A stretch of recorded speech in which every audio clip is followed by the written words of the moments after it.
My daughter says, my ex is thriving since I left him for another man. Now, I'm drowning in debt and divorce. I'm 37 now, and life looks a lot different than it did a few years ago. I'm currently married to Larry, who was once the other man in my life when I was still married to my first husband. We've officially been together for 5 years, married for 4. It's weird how life takes these turns, isn't it? Let's backtrack to the beginning. I met my ex-husband in college, and we got married young. He was always the hardworking type, ambitious and dedicated, which I admired so much about him. But as his career took off, it demanded more and more of his time. Our home life suffered, especially our intimacy. He was great in many ways, helpful around the house, making sure to carve out time for monthly dates, but emotionally and physically, I felt neglected. Enter Larry. I met him when I was 31 at a friend's party. He was charismatic, charming, and really seemed to understand me. He made me feel seen and heard in ways I hadn't experienced in years. We started off as friends, but quickly our connection deepened, and 7 months later, we began an affair.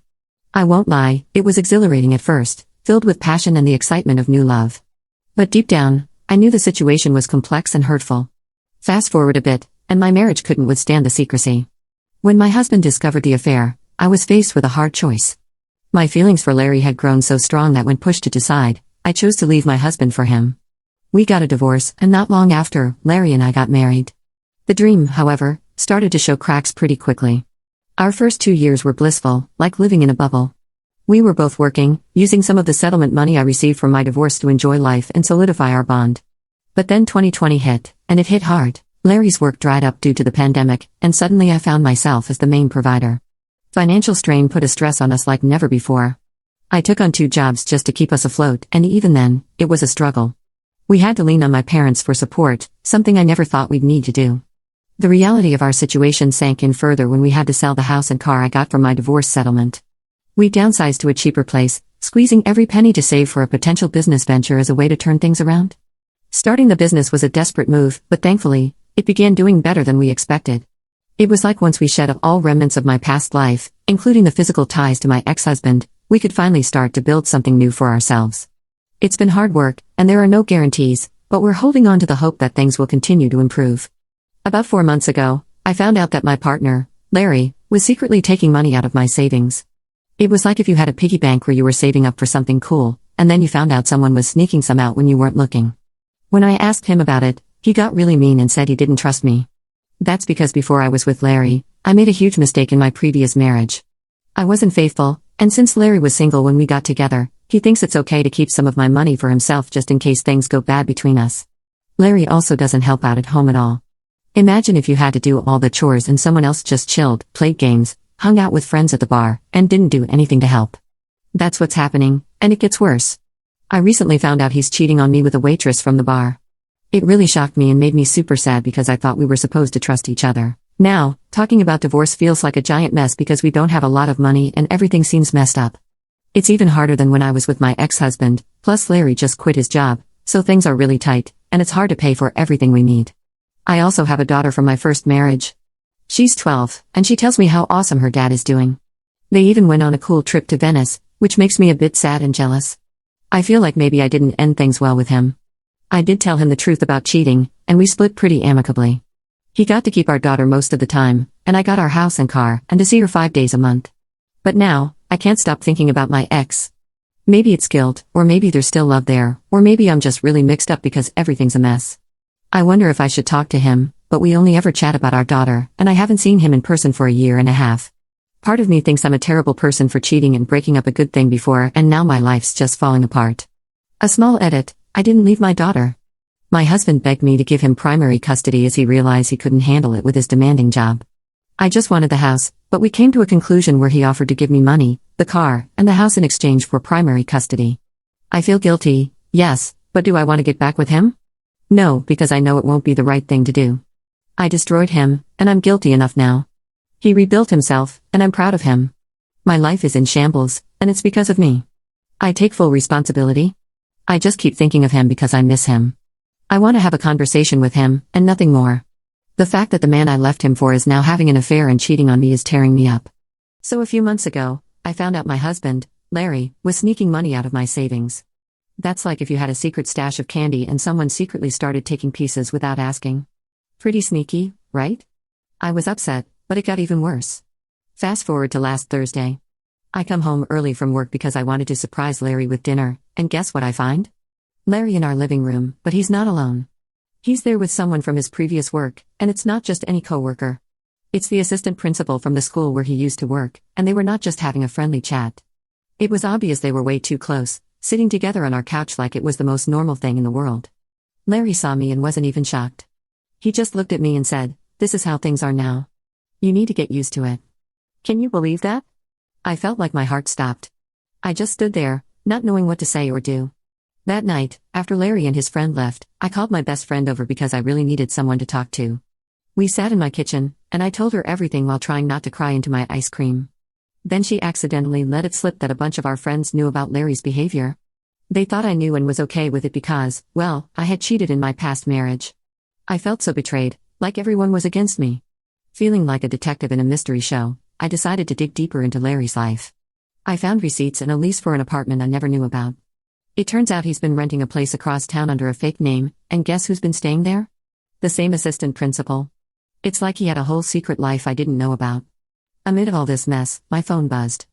It was my ex-husband, the father of my daughter. He was really concerned because our daughter overheard him talking about my situation and was upset. My heart sank. I hated the idea of her getting hurt by all this grown-up drama.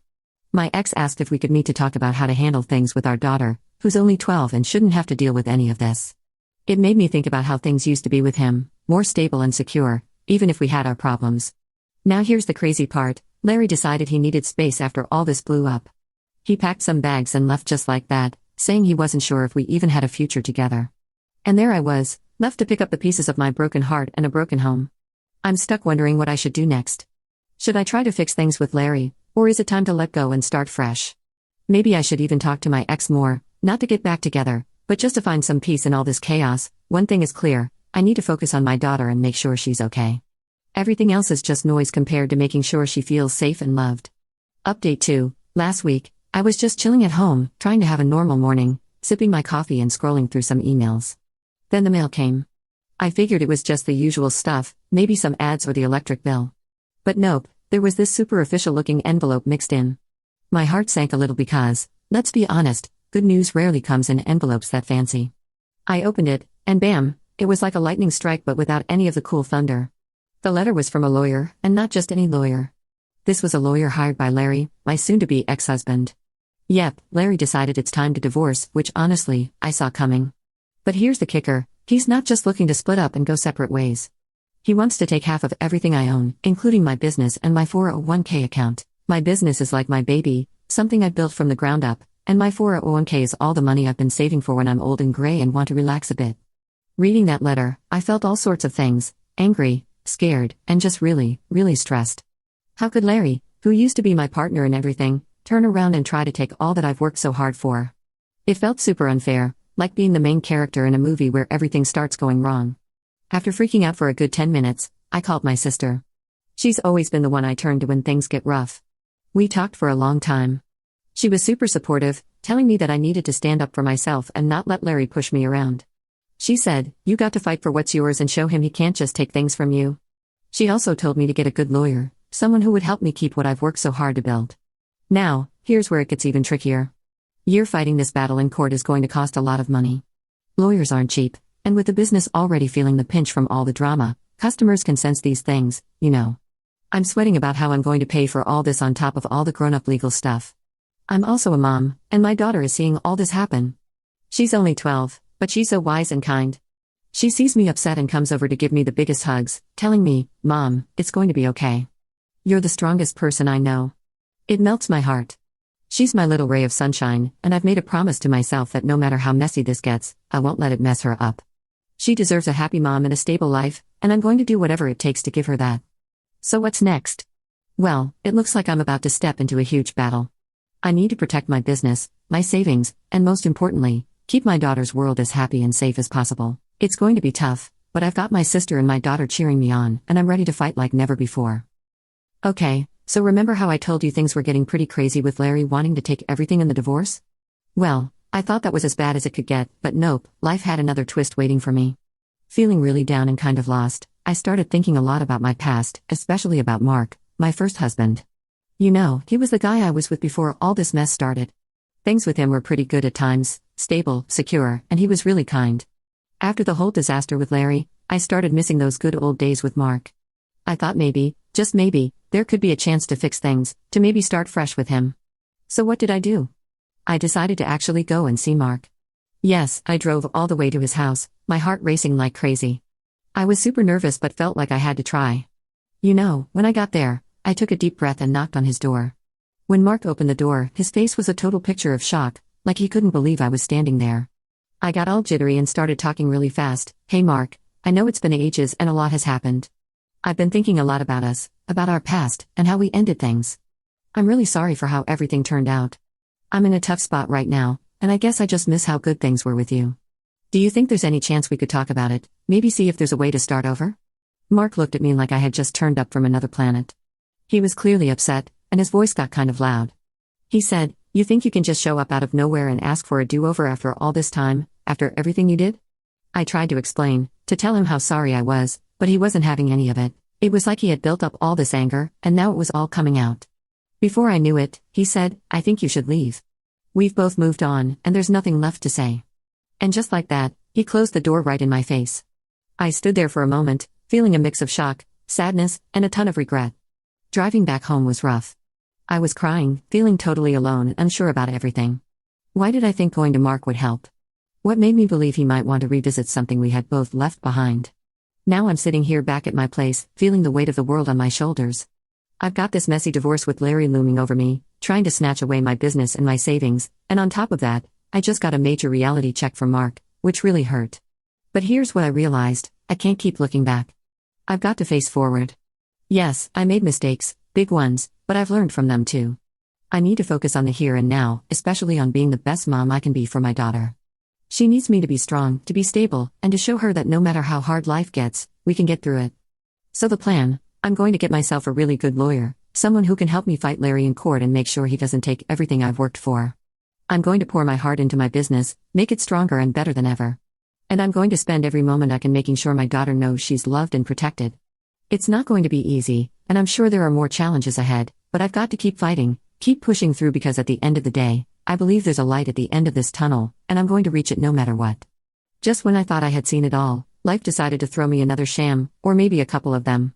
After the whole debacle with Mark shutting the door in my face, I felt pretty down in the dumps, but you know what they say, life doesn't give you a break just because you're feeling low.